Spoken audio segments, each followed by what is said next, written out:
All right, I think we're on air. So, Randall, how long have you been a religious apologist and been learning about the different arguments for and against the existence of God? Well, let's see. I took a course on apologetics back in 1994 when I was doing my undergrad at Trinity Western University in Vancouver, Canada. And the professor was a Canadian apologist named Paul Chamberlain.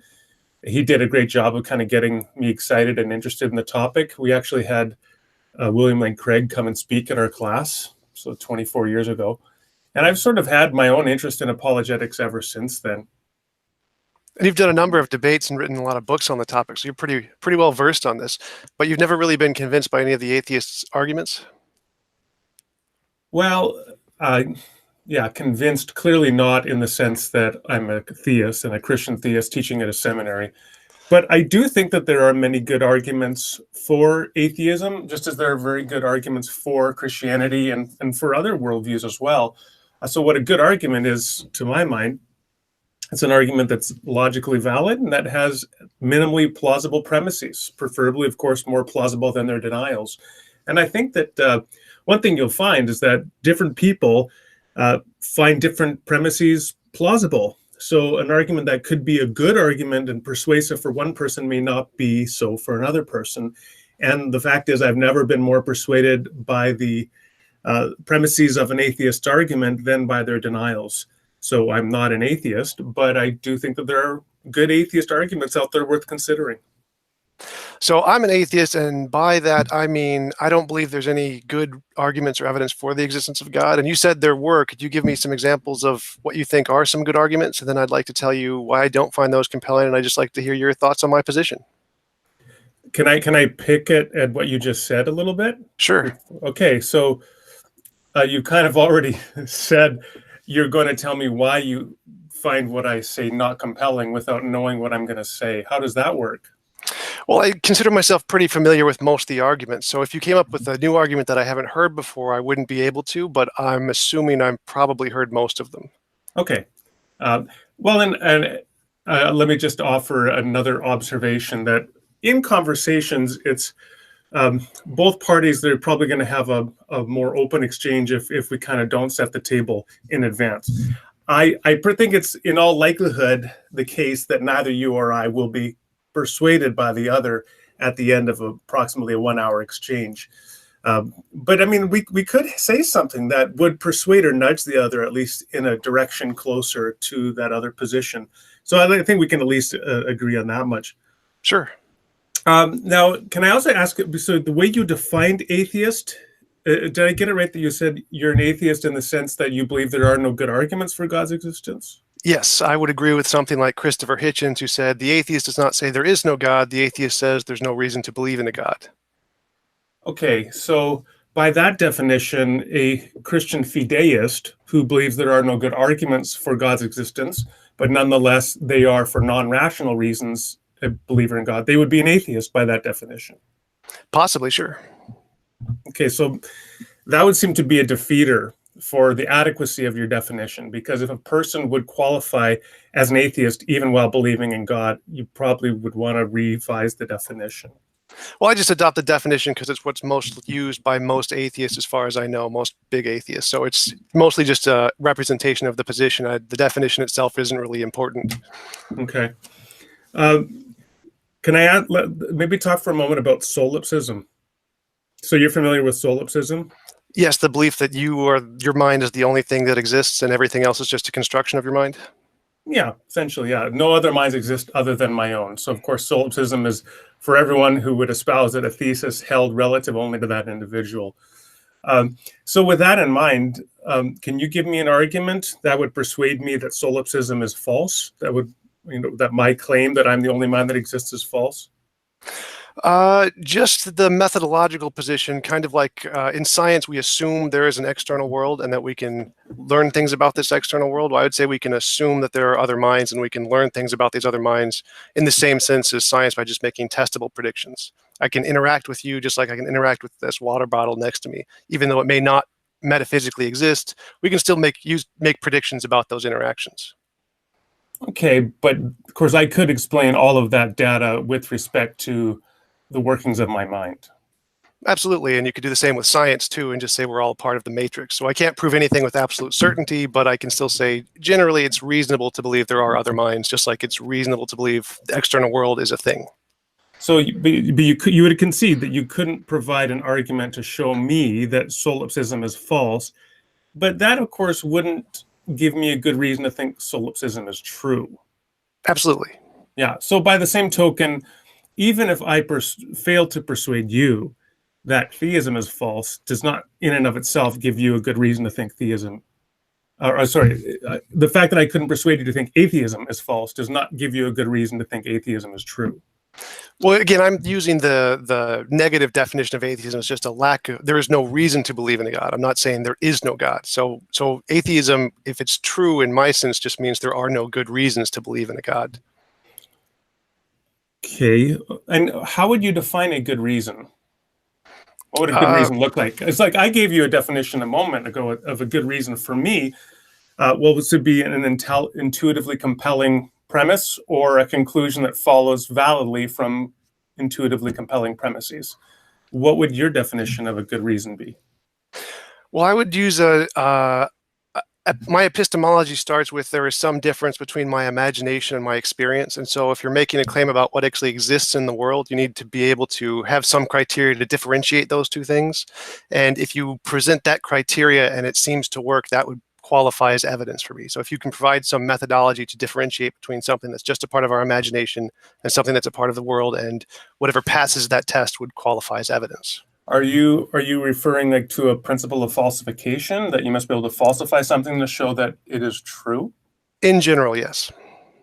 Okay, so then with that in mind, how would you falsify your atheism? How would you propose to do it?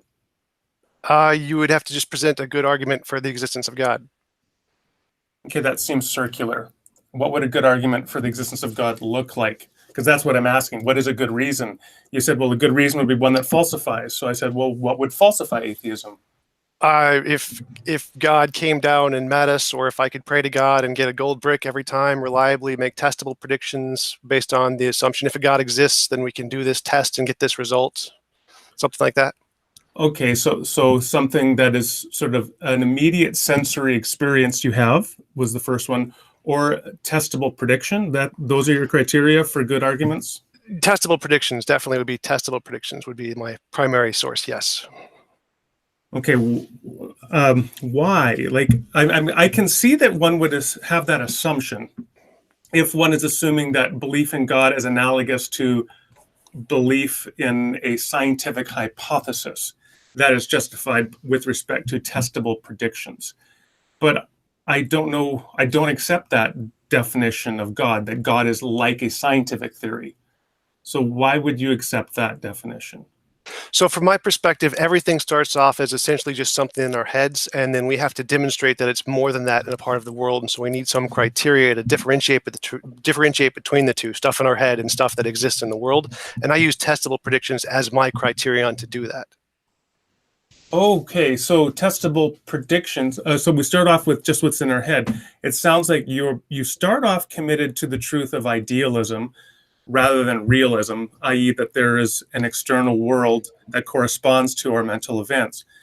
I'm wondering then, how do you get to realism from idealism? How do you justify the claim that there is an external world rather than simply that there are mental phenomena experienced by minds, which may very well undergo normative, regular law-like behaviors that we can model, but nonetheless, we would only be modeling them as mental events, and we would be errantly thinking that there is an external material world that corresponds to those mental events. So how would you get from idealism to realism? Well, my epistemology doesn't make a stance on the metaphysics. We could be an idealist universe or a materialist universe, or a, what's the other one? The half and half one? A dualist universe? Yes, dualist, that's it. So it could be either three of those, but my position doesn't make a difference between any of those. I take a methodological approach. I just say, we have this experience, and if we want to say there's something outside of that, we need some way to differentiate it, and then we create a methodology for that, and that methodology would have to be testable predictions as far as I can tell is the best one that I know of. So I'm not actually saying there is absolutely an external world. It just seems that there's some difference between the things I'm experiencing and the things I'm imagining. I'm defining the difference as the internal-external distinction. So is your position about an external world precisely analogous to your position about God, that we don't have sufficient arguments to justify either belief in an external world or God, and so you would describe yourself as an atheist, and likewise a realist, withholding belief in a real world? Well, I would say, because I define things methodologically, I say because we have a methodology to define the real world, which is testable predictions, we now have reason to believe there is such a thing. And if there was a similar methodology for God, then I would say that would qualify as evidence for God. But I already challenged that assumption, because I said what you've just described as these law-like behaviors could be still simply mental events. So I'm wondering, how do you get from like a George Berkeley idealism to an actual realism, that there are physical things out in space that correspond to the mental sensory experiences that minds undergo? So I don't actually take a position on metaphysics. I don't care whether or not the universe is idealist or materialist or dualist. That doesn't make any difference to me. All I care about is the methodological difference between my experience and my imagination. So whether or not it actually truly metaphysically exists isn't a question I answer. It's like, for example, I'm currently holding a water bottle, but if we're in the Matrix, that maybe the water bottle isn't real at all. But from my perspective, I'm still apparently holding a water bottle. And if from a brain in the vat, maybe the water bottle isn't real, but I'm still apparently holding a water bottle. Or this could be a theistic universe, but I'm still apparently holding a water bottle. So the apparent holding of the water bottle is true regardless of whatever the metaphysical truth is. So my approach is just the methodological one, that it seems like there's an external world because there is a difference between my imagination and my experience. The truth of the matter, the metaphysical truth, isn't important to my position. Okay, so you would say that it seems to you that there's an external world, and that in and of itself, that prima facie appearance that there's an external world is a rationally sufficient reason to believe there is an external world. But it does not seem to you that there is a God, and that's a rationally sufficient reason to take your definition of atheism. Is that would be almost. So there's some difference between my imagination and my experience, and we have a methodology to differentiate between these two. That's essentially the only claim I've made so far. And so because we have a methodology to differentiate between my imagination and my experience, there's a reason to believe that my experience is not the same as my imagination. Now, so if you have a theist like me, and it seems to me that my position with respect to God is analogous with your position with respect to a world external to your mind. So just as there has to be, I mean, you can point, as I've said, to regular law-like behaviors of the universe. You can point to that, but those could be explained still on a Berkeleyan idealism, or some kind of phenomenalist epistemology or metaphysic. So there has to be at some point that you are proceeding with it seems to me that this is the case, and this is consistent with what I'm experiencing. And so my first point is going to be that I'm in an analogous case. I mean, on 2 points. First point, I agree with you about realism. It seems to me that that's the case. It also seems to me that God exists. Would you have a problem with me taking that position as a starting point? Well, I would say you need some way to differentiate between God existing and that just being a part of your imagination. If you have such a criteria, then I would say, yes, it is analogous to my criteria that there is some difference between my experience and my imagination. Okay, I don't think that you've, to my satisfaction, shown that there is a difference between Berkeleyan idealism and realism. I apologize. Standard. Oh, I apologize. I'm not, again, that's a metaphysical position. The only difference I'm arguing is like when I imagine a unicorn does not appear in front of me. Now, it could be the case that the stuff appearing in front of me is just a deeper level of my imagination or something, but that doesn't matter to my position, because there is still some difference between these two.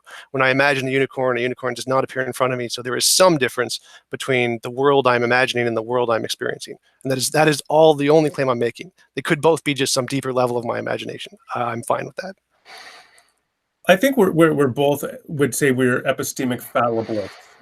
I assume that we're both going to think that having knowledge or rational belief is consistent with being fallible epistemic agents, and thus with the possibility that our beliefs turn out to be false.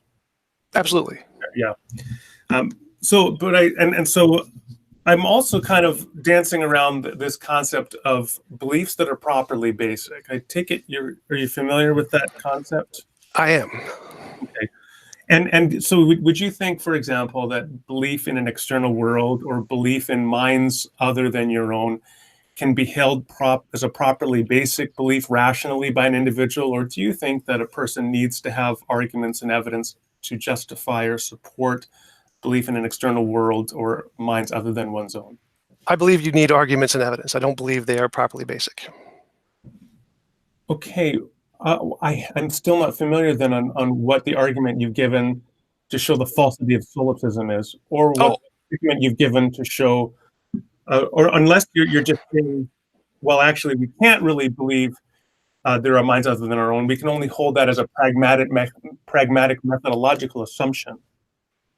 yes, it's closer to the pragmatic methodological assumption. It's just there is some methodology to differentiate between my imagination and my experience, and I'm defining the thing that is the experience as the external world. Now, whether or not that metaphysically exists isn't a part of my epistemology. Okay, so you believe, if I'm correct, that the vast majority of people in the world, of course, believe that there are minds other than their own. They believe that there is a world external to their mind. It would be your belief that they are irrational or unjustified to accept those beliefs? I would say they are rational and justified because there is some difference between those two things. So we do have a methodology to show they could potentially exist methodologically. Okay, still not clear on what the methodology is, but I think we're just going to go in circles at this point, so we should probably move on. So how would you define God? I think it's probably helpful we don't talk past one another, because of course there are all sorts of definitions floating around. Absolutely. I try to be as close to the theist definition as possible. So something like an necessary, all-powerful, all-knowing, all-loving personal being, something like that. Okay. Do you have any beliefs about those kinds of fundamental metaphysical questions that God is invoked to answer? Oh, well, I believe there has to be at least something that is at least eternal to ground everything. But all the other ones, I think, are just pretty much ad hoc.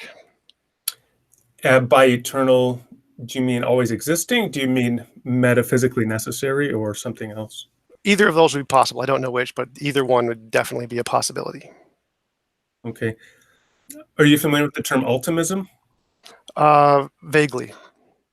Okay, well, it's a concept used by the atheist philosopher J.L. Schellenberg, and I think it's quite a helpful concept here because it would be the view that there is some sort of ultimate metaphysical principle.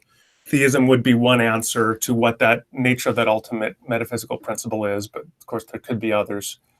So that sounds similar to at least you'd be there. So would you say that it's more likely than not that ultimate metaphysical principle does not comport with the theist description, or are you really just agnostic about that question?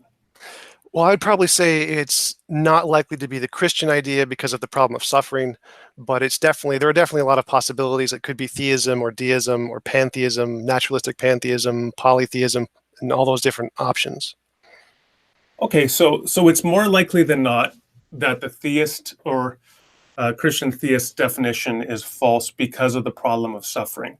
What is the problem of suffering that would justify, can you present that argument that would justify your conclusion that it's more likely than not that theism is false?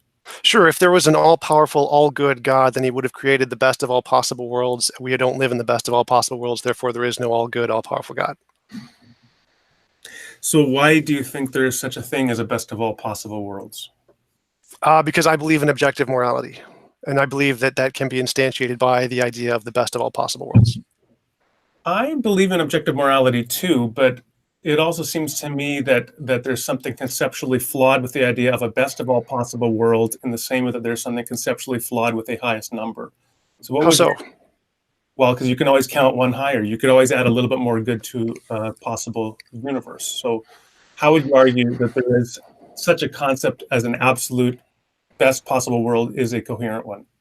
Okay, I would argue that the best of all possible worlds would be one where all wills have sovereignty over themselves and total freedom to achieve their will so long as they do not impose upon the sovereignty of others. That would be my description of the best of all possible worlds. So essentially, every will gets its own universe. You can do whatever you want with it, and all interactions are voluntary.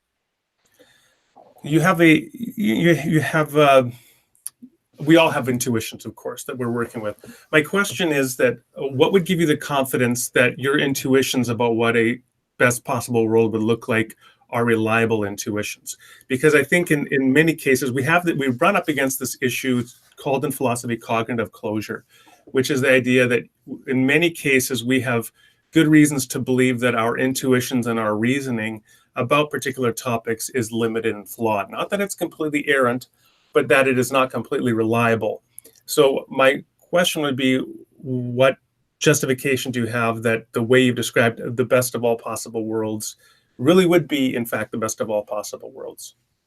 Well, it seems to me that any immoral action entails the necessary feature of being an involuntary imposition on somebody's will. And so if we can eliminate all such immoral actions, then that would be the best of all possible worlds, because there'd be no immorality in it. And that leads me to the conclusion of the best of all possible worlds. Now, you're familiar with the idea of greater goods, right? So Yes. what would ground your confidence that there could not be a morally sufficient reason, i.e., a greater good, that would allow a person's will to be imposed upon? Because I can, off the top of my head, think of all sorts of examples where one could have morally sufficient reasons to impose upon the will of another. Well, I would say because if it was optional, it would be more moral than if it wasn't optional. Can you say that again? If what was optional? So my definition of immorality is any involuntary imposition of will. That is just anything that happens, it is immoral. And so if we can just make all of those cases optional, someone can choose to allow others to impose on them, in which case that would be totally fine. And it would eliminate the immorality of the action, making it a better world. Like if a 3-year-old is going to reach his or her hand out and touch a hot stove and the parent imposes upon the child's will and prevents them from doing that, is that an evil action on behalf of the parent because they imposed upon the child's will? Sort of. Based on my definition, that would be one immoral action to prevent a greater immoral action. And so it's justified because we don't live in the best of all possible worlds. Okay, I think I think that's a defeat or an objection, at least to your definition, because I think it's actually a moral good that the parent would prevent their child from burning their hand on the hot stove. Why? But you're saying anyway that on your view that is an immoral action for the parent to prevent the child from burning their hand. But you said that the child's burning their hand would be a greater moral evil. So that does actually still invite another rejoinder, which is, well, then how do you know that when there are wills imposed upon one another in the actual world, that there is not, from God's perspective, a morally sufficient reason to allow those impositions? For my definition, I define immorality as just any involuntary imposition of will. That is my intuitive understanding of what immorality is. And so a world where all interactions are voluntary would eliminate all immorality. It seems more moral to me if they were optional than if they were imposed upon involuntarily. That just seems intuitively to be immoral to me. So how it seems that statement is incoherent with what you said a moment ago, because you said the parent's imposition upon their child would be immoral by your definition, which again I stated I don't think that is correct, but that is your view. But then you stated that the parent is justified because the child's burning their hand would be a greater evil. But of course, the child willingly burning their hand is not an imposition upon the child's own will. It is the actualization of the child's own will. So how could that be evil on your definition when you define an immoral or evil action as one that is imposing upon a will? Because I include nature's imposition on will as also being immoral. So or in this case, not nature per se, but well, maybe I guess it would mean the laws of nature in terms of the properties of the stove burning the flesh. Yes. Okay, so that's an extended analogical understanding of imposition upon will. So your view is that if the child burns their hand and suffers, nature has imposed its will upon the child. Or involuntarily restricted the will of the child in some way, yeah. Okay. Do you think that a person can rationally disagree with your understanding of best of all possible worlds and thus your objection to theism based upon suffering as you perceive it? Or do you think your arguments are sufficiently strong that it should rationally compel me to agree with you? Oh, no, this is just my own idea, and I haven't been able to talk about it enough to articulate it to the point where I think it would be compelling to everyone. So absolutely, people can rationally disagree with it. So, well, this has all been very helpful, and it's very interesting. Why don't I'll present you a moral knowledge argument. So, I know I'm sure you're familiar with moral arguments generally. What do you think of moral knowledge arguments for theism? I think it's like a argument from ignorance. It's just saying, so if we have moral knowledge, then maybe it could come from a god, but it could also come from a lot of other sources, like an undiscovered super law of nature or something. We don't need a god for that. Of course, the fact that something could come from something else is not a reason to believe it did. If I'm sitting in the living room, and then I walk into the kitchen, and the fresh baked cookies on the counter have disappeared, and my dog is sitting there looking guilty with crumbs on his muzzle. The best explanation, I would think, given all the data, is that the dog went on the counter and ate the cookies. There are other possible explanations, such as that the cookies, in fact, were eaten by invisible aliens, and the aliens put crumbs on the dog's muzzle to frame the dog. But of course, I don't consider that to be a serious explanation. So my first concern here is that simply saying there are other possible explanations does not entail that they are better explanations. So I'd want, you would need to show for an argument from moral knowledge that the alternative explanation for moral knowledge is better than the one I proposed. Does that make sense? Absolutely. So from my perspective, I think all of those are just equally implausible. Like saying not in the case, your example is correct. The dog would be more plausible than the aliens. But in the case of morality, it seems like an all-powerful, all-knowing, all-loving being is equally as implausible as an eternal, all-powerful universe with just some super law, both having morality grounded in their nature in some sense. Those both seem equally implausible to me. Okay. Well, with that as background, maybe we'll proceed and look at that a little bit more. So if I want to say that there are two basic ways of explaining events or states of affairs, one of those ways is to appeal to an agent cause, and another is to appeal to a non-agent cause, like simply an efficient cause. So, for example, if I'm driving into Minneapolis and there are rocks just strewn about in a random pile, as I'm driving into city limits, I don't automatically infer that the rocks piled up on the side of the highway are the result of an agent causal explanation. But if I'm driving into Minneapolis and the rocks spell out, "Welcome to Minneapolis," then I infer the better explanation, not the only possible one, but the better explanation is that those rocks were placed in that way with that degree of order by an intelligence. So there's that difference between agent and non-agent explanations. And you would agree with that basic division? Absolutely. Okay. So then the question is, when we look at the phenomena of our moral perceptual faculties, the question is, what is the better explanation of those faculties? Is it more plausible that they are explained through processes that ultimately include mind, a directedness that brings about us having those cognitive faculties? Or is it more likely that they were produced through processes that do not include a mind? So let me just describe, first of all, give an example of what I'm talking about, the kind of knowledge I'm talking about. And I'll give you an example from Leo Tolstoy that I often like to use.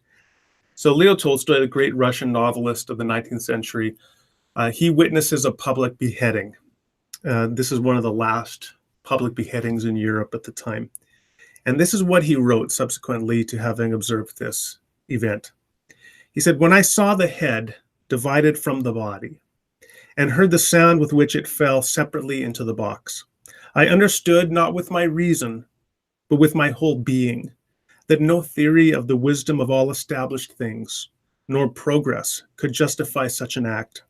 And that if all the men in the world from the day of creation, by whatever theory, had found this thing necessary, it was not so. It was a bad thing. Therefore, I must judge of what is right and necessary, not by what men said and did, not by progress, but by what I felt to be true in my heart. So what Tolstoy is describing here is what we would often call moral intuition, or we might call conscience. It is this intuitive perception of moral value and moral obligation in events and states of affairs as they unfold in the world around us, or as we consider them as possibilities. From those basic intuitive starting points, we then engage in discursive moral reasoning to develop more sophisticated and precise moral knowledge. But that moral knowledge begins with a fundamental perception of moral value and obligation. And it's, as I said, it's immediate in the same way that our sense perceptual faculties, when we experience vision, for example, we see things, then immediately we would describe it as a philosopher would describe it as being appeared to readily, for example, seeing red color. It's just an immediate presentation of the object upon us. In the same way, Tolstoy describes with the beheading the immediate presentation of a moral oughtness, that one ought not do this. So the question is, how best do we explain the fact that human beings have these moral cognitive faculties? They're not infallible, clearly, but they are nonetheless such that they can yield true beliefs and indeed knowledge about the world around us. And how would you explain the acquisition of this kind of moral ability? I would see it just like any other mental phenomenon, like hunger. I'd say it's just a product of some natural phenomenon we might not have discovered yet, like an emergent property of something more fundamental in nature. Like maybe morality could be a super law that permeates the universe, kind of like gravity, and just interacts with our brain in such a way to produce these results. Okay, that sounds like it's a just so story. Like there's no real precise content to explain what process would bring it about that we have this cognitive faculty. So, I mean, do you have something more precise, or are you just holding out for the possibility that we could come up with a solution? Well, how does God do it? Well, that actually doesn't seem to be very hard, I would think, when you have an omnipotent being. Why God would equip human beings with moral perceptual faculties, I think, is also quite clear, is that God wants human beings to acquire moral knowledge and to become moral agents. And maybe part of the reason why God doesn't give human beings perfect moral cognitive faculties is because there's a process of maturation that provides a morally sufficient reason for human beings to grow into knowledge. So I don't find the fact that human beings have moral perceptual faculties surprising at all on theism. I find it very surprising on atheism. And I'm wondering, apart from the prospect that we might someday discover, I'm not even sure what it actually means to describe a moral super law, but apart from that possibility, is there anything more that you would have which would give you confidence that your explanation is better than the one I proposed? Well, I would just take your own explanation and say, well, it could, instead of being an omnipotent being, it could just be an omnipotent universe, an all-powerful universe. And the reason it gave us this moral law is the same reason it gave us all the moral laws. It's just a part of its nature. It's just like the law of gravity. It's just part of its nature. Okay. Now, so one thing I want to say is that sometimes theists argue that the existence of objective moral value is problematic in an atheist universe. And I'm not of that view, because clearly one could hold a view somewhat like what Plato did, have an absolute Platonic good, and yet it wouldn't really conform to the personal agent definition of God. So it wouldn't be theistic, but it would nonetheless be moral realism. So I want to concede that is certainly possible, that may be the case. But what I'm focusing on here is not the existence of perhaps this objective Platonic realm of moral value and perhaps obligation, but rather our perceptual ability to grasp it. What sort of process through natural faculties would give us the ability to grasp moral facts? Yeah, so I'm not making the Platonic argument. I'm saying it's like morality is actually grounded in a physical particle or a physical wave that we haven't discovered, that is transmitted through the universe, just like gravity is, as a function of some natural process. So and it interacts with our brain in some way, like gravity interacts with our bodies, and that's how it transmits to us. What makes that a good explanation? What makes that a more satisfying explanation than the theist's explanation? Oh, it's not. I'm just saying it's an equally plausible alternative. I see both as equally implausible. Equally Equally implausible and equally plausible? Well, I mean, Or those mean the same thing, but yeah, equally okay, implausible. also, or equally plausible. So you find the theistic explanation as plausible as the alternative explanation that you've proposed. Yeah, but I mean, I see them both as really implausible, but they're equally plausible from the same perspective. So, like, if you see something as super implausible, then it's equally as plausible as any other implausible thing. So, okay, so let's go back for a moment to your definition of atheism, right? Your definition of atheism was with respect to the absence of good arguments for God's existence. Now, why don't we add another alpha privative, so that the A of denial, and say atheism is the view that there are no good arguments for atheism, as you've defined it. It seems that you are now backed into an atheist position, at least with respect to this argument, because you're saying that you find both arguments for God's existence with respect to morality and the atheistic explanations to be equally plausible and implausible, which seems to be a defeater to your position. I'm not sure I follow. Let me just see if I can. So I see. I don't think there's any reason to make any conclusions about what the true fundamental nature of reality is. It's possible it's theism, but it's also possible it's pantheism. I don't believe in either of these. They're just possibilities. And this moral law thing that I'm supposing, it's just a pantheistic kind of counter explanation to the theistic explanation of morality. So both could explain morality, which means the moral argument doesn't indicate theism because it works equally as well for pantheism. And so we should just stop and say, we don't, here's this just one thing we just don't know, which means it's not actually evidence for God. Does that make sense? Well, so like when you say that you find arguments, the explanation I've given for a moral knowledge and the alternative explanation you've given equally plausible and equally implausible, it seems that you are losing the basis to say there's an asymmetry between our positions. Before you were suggesting, I understood you to be suggesting that you would have a better explanation than the one I proposed. But by failing to give a better explanation, you're not providing an objection to my argument. So the reason pantheism would be preferable to theism would be because of the problem of suffering. But just let me list. So if we have a compass and you say the compass points north, and I shake the compass and it points in a different direction, and I shake it again, it points in a different direction.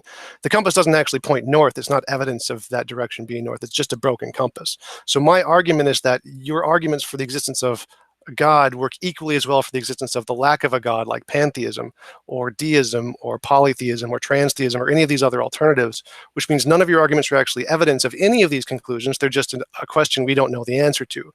And so my position of atheism is just to say these arguments don't indicate anything. We just have to stop and say we don't know. That's my position. Pantheism isn't the view that there's no God, though. Pantheism is the view that everything is God.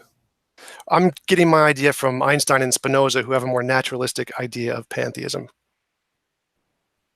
Well, but I mean, yeah. So, but the Spinoza's view is he was still, as famously described, God intoxicated.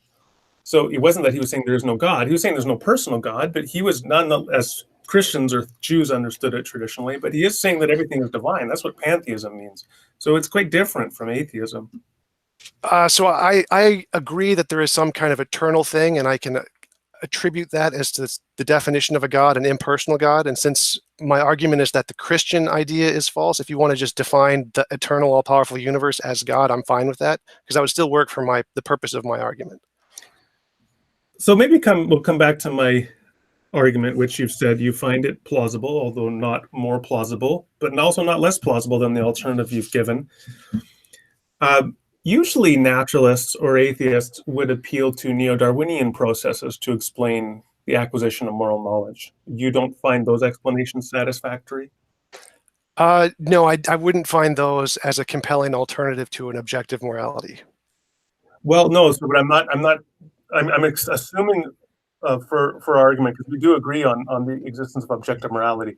I'm assuming that there is such a thing as objective morality, but I'm just talking about neo-Darwinian processes alone equipping us with the ability to grasp moral value and obligations. You don't find that? I mean, usually that would be invoked as the explanation. So I was a little surprised to hear you not appealing to it. Yes, I do like those, but that wouldn't work as a counter argument in the way I'm trying to use it. So again, I'm trying to present an equally plausible alternative to theism, which is an objective morality, and evolution doesn't provide us with an objective morality. So I have to assert something else, which is my moral super law, and that's the alternative objective basis of morality.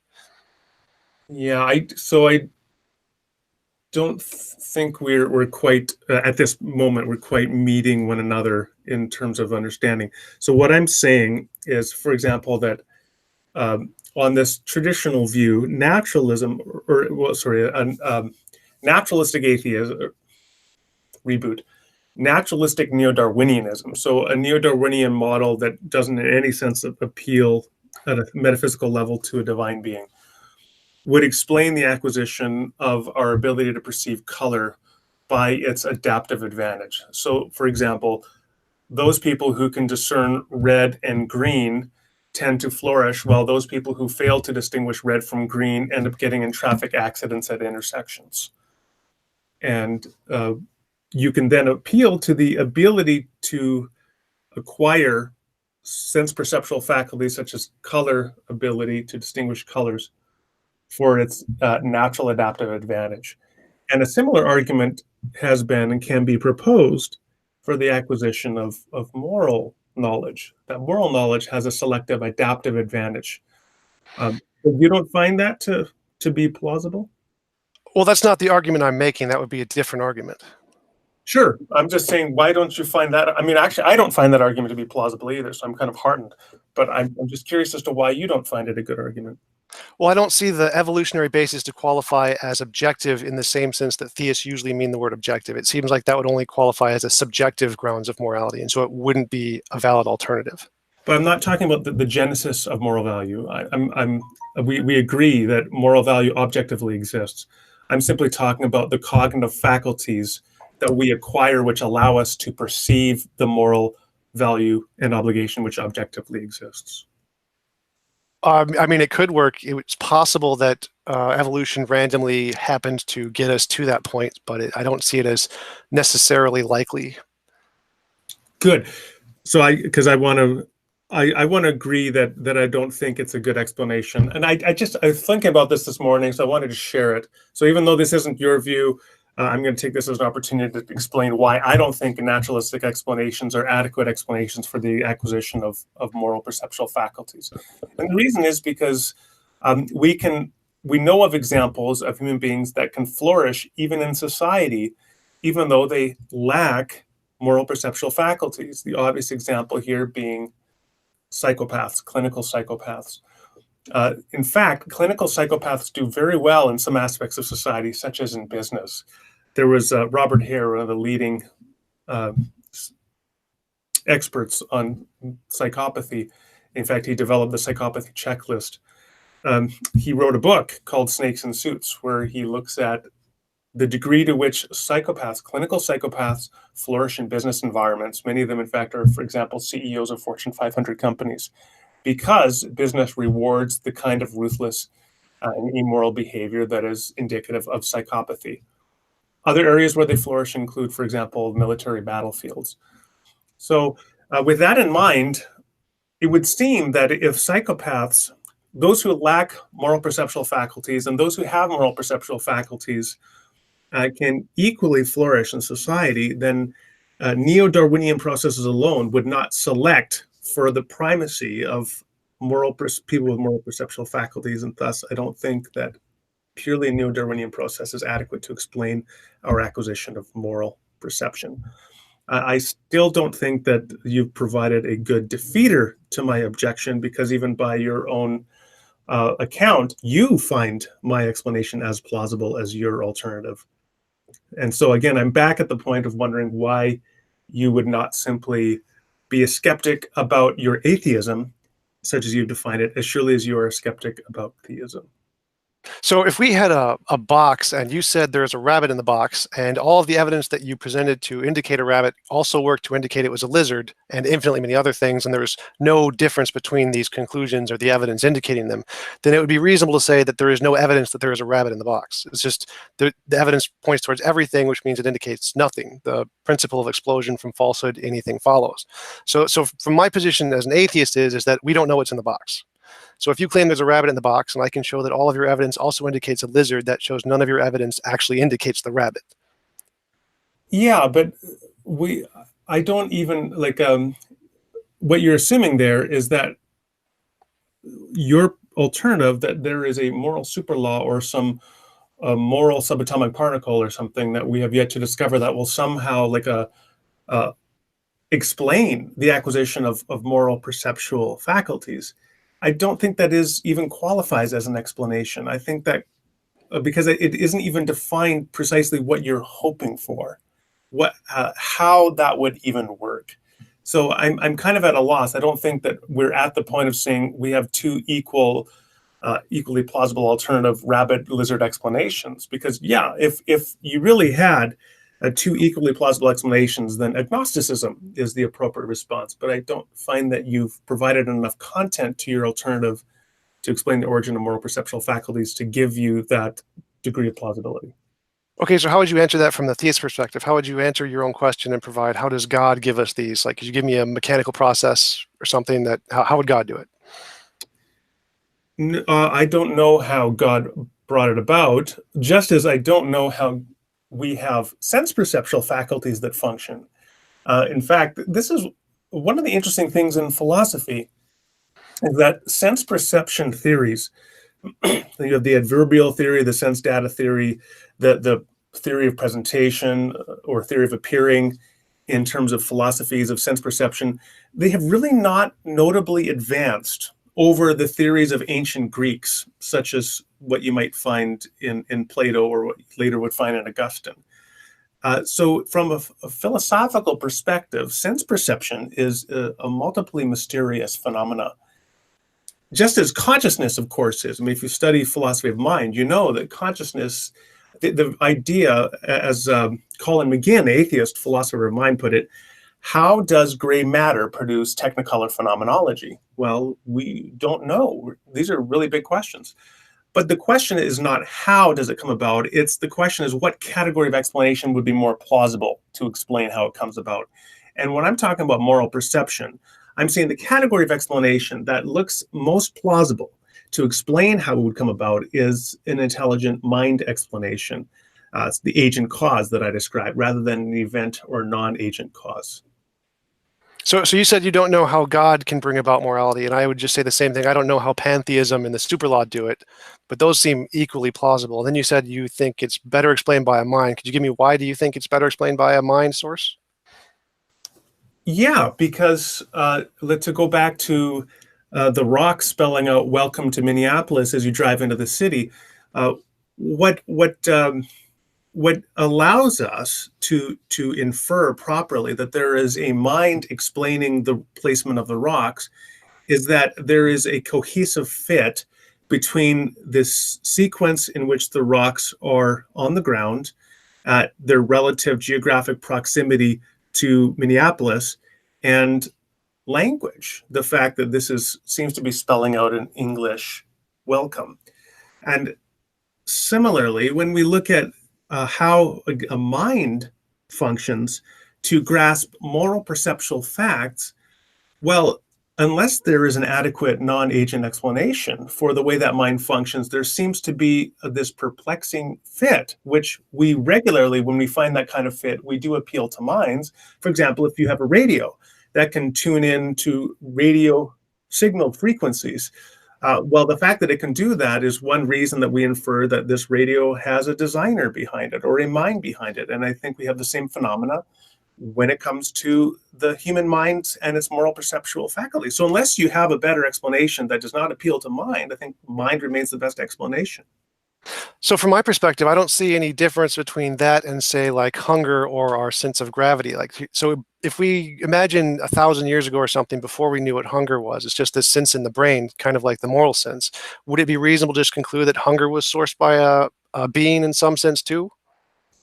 No, because not necessarily, certainly, because I think in the case of hunger, just as arguably in the case of sense perception, we have known neo-Darwinian processes that could explain how hunger functions for the flourishing of the organism. If an organism never experiences hunger, it won't eat, it dies out, its genes don't get passed on. But I argued that it's not the same when it comes to morality, because you could have psychopaths that have amoral agency and they pass that on because they do flourish, because morality doesn't serve flourishing in the way that hunger does. Absolutely. So if we went back far enough in time before we understood hunger to the neo-Darwinian level and we didn't know what it was caused, would it then be reasonable to conclude that it was sourced by a being because we couldn't explain it? At that time, it would have been, perhaps, because that just shows us that the plausibility of premises and the adequacy of arguments is relative to the data set for the people who appeal to those arguments and premises. Isn't that the definition of a God of the gaps? No, God of the gaps. No, what I just said is, in any case, an explanation is adequate. The fact that an explanation is adequate at T1, at time one, does not entail that it's adequate at all subsequent points. So, for example, a man may be convicted of murder because there is an eyewitness and there is a motive and his fingerprints were found on the weapon. But subsequently, there could be new evidence that comes up which shows, in fact, that he is not guilty after all. So while the jury was rational at the time, given the evidence they had to convict him, subsequent evidence may in fact show that he's innocent. And so it doesn't mean that the arguments were bad at the time. It just means that further evidence has now come to light. And I'm saying the same token, there may have been a time where where hunger could have had that kind of sufficient argument to invoke a deity, but if we have a neo-Darwinian process, perhaps it doesn't function that way any longer. And in principle, it's possible likewise with morality, that you could come up with an argument to show why the evidence I provided is not adequate to invoke a divine being to explain our moral perceptual faculties, but you haven't done it yet. So from my perspective, I don't see the evidence, because you mentioned a court case where you can present evidence to indicate one or the other. In the hunger example, I think the evidence to indicate hunger or morality are sourced by a being isn't evidence. It just seems to me to be an argument from ignorance, which I think doesn't qualify as evidence from my perspective. I don't think it was good then, and I don't think it works now either. Well, it's not an argument from ignorance, because I gave an example of how we justify inferring that minds are the best explanation for particular phenomena. I gave you the example of Welcome to Minneapolis. To infer that there is a mind that wrote out Welcome to Minneapolis is not an argument from ignorance, as if we have to somehow, that's a mere placeholder until we find some natural explanation to explain the placement of the rocks. Rather, that is, given all the evidence we have, the best explanation at the time. And likewise, I would argue, we know how minds produce things, how a mind can produce a radio that grasps radio signals. By analogy, we can know that a divine mind could created finite human minds that can grasp moral values and obligations. And I'm looking at why you would think that was not a better argument than your alternative. So I totally agree with you on the Minnesota example with the rocks lined up. Absolutely agree, but I don't see the parallel to morality, because morality just seems to be, here is some phenomenon we can't explain, and it could be like hunger, where it just has a natural phenomenon, or it could be maybe sourced by a being.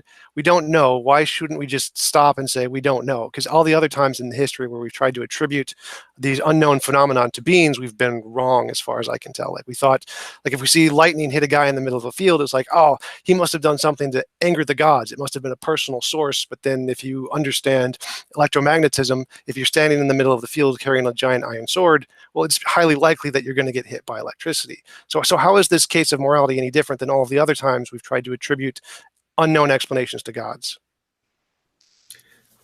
Okay, well, when it comes to so natural explanations, I think we're back at you're sort of assuming that theism is an explanation that is working until some natural law is invoked. But of course, let's pull back a little bit. So what I pointed out is that we have two kinds of explanations going out into the world, right? We have agent causal explanations and we have non-agent causal explanations, like efficient causal explanations. And all the time, we find that some phenomena are better explained by agent causal explanations, like welcome to Minneapolis, and other phenomena turns out they're better explained by non-agent causal explanations. And what I'm simply saying here is that in the case of moral perceptual faculties, given all the evidence we have, the best explanation is an agent causal explanation. And that it doesn't entail God, right? I mean, it's possible that you could have, well, there are aliens who are moral beings who created us, seeded Earth in a panspermia thesis. And they seeded us in such a way that we would acquire moral knowledge because they want us to have moral knowledge. That's possible. Minimally, what we have is from the argument is supporting a mind that created human beings and wants us to gain moral knowledge. And now this is consistent with theism. It's not consistent or what you would expect with atheism. But so, you could say, sorry, one more thing. So you could say, okay, maybe it's aliens and that's plausible with atheism. And I would say, okay, fair enough. So you're saying you have to at least have aliens. Okay, so from my perspective, I would see in the case of the Minnesota example, the reason we can infer design in those kinds of cases is because we know how it was designed. We know the actual process by which those things are designed. We know how they're designed. We can use analogy to human design to infer other kinds of human design, but we can't really go beyond that. Like, for example, if we came across a spaceship that was designed by a kind of crystalline life form that we have no idea about, we would never be able to say that was designed. We wouldn't be able to identify it as anything more than just a rock. Or if we came across a designed spaceship by like a single-celled kind of intelligence that we have never seen before, again, we'd never be able to know it was designed. So the only kind of design that we can seem to infer is the kind of human design or kind of analogy to human design. And I don't think we can really go beyond that to kind of like morality or logic or math or those kinds of things. So, are you familiar with the Dyson sphere? Yes. Yeah, so we've never designed Dyson spheres, and I dare say I'm not even sure how one would begin to, but we can certainly, and for those who don't know, I guess I should just say, so a Dyson sphere is the idea of when an alien civilization reaches a certain technological level of ability, what they could do would be to build a sphere around their star in order to capture massive amounts of solar energy. So theoretically, I mean, it's possible to build a Dyson sphere, but I dare say human beings don't really know how one would begin to do that. But we can nonetheless project and look out and look for evidence of Dyson spheres with respect to the dimming patterns of stars near to us. So I think that all the time we can look for evidence of intelligence, even if it is intelligence and technology that is beyond us and that we don't necessarily understand how it would function. Well, that seems to me, again, to be like an analogy to human design. We're saying, well, we can use solar panels and capture energy from the sun. Therefore, well, how do we do this more efficiently? We can build a whole thing, a whole big building around the sun and capture all of its energy. So that still seems to be a design by analogy to human design. Well, of course, whenever we're looking for design, this is one of the big questions in astrobiology or exobiology is would we recognize intelligence in the universe if we encountered it? And of course, that is an interesting question. It's not entirely clear that we could or that we would, because there are some alien intelligences that conceivably could be so different from us that we might not even recognize their intelligence. Of course, nonetheless, we do the best that we can, such as the Voyager 1, I think or SETI, the Search for Extraterrestrial Intelligence, right? We're scanning, looking for patterns of radio signals that would conform, for example, to universal mathematical patterns. So, I mean, it's not an insurmountable problem. But it's also possible we find really complicated things that we haven't discovered yet that were produced by natural things or natural laws or natural processes that we just don't know about. And they produce this thing and we look at it and it seems kind of designed to us, but it's not. You would agree that that's possible, right? Of course, yeah. So again, what we come back to is time and again, we have to look at, well, what is the best explanation of the evidence, such as we have it now? And in the moral perception argument I gave, I'm just saying neo-Darwinian processes alone don't provide the best explanation. I don't think your super law proposal has enough content to even constitute an explanation.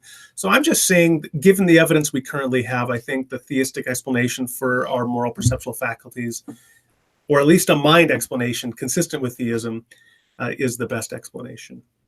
Well, I would see your explanation of theism also doesn't seem to have enough content to constitute an explanation of morality either.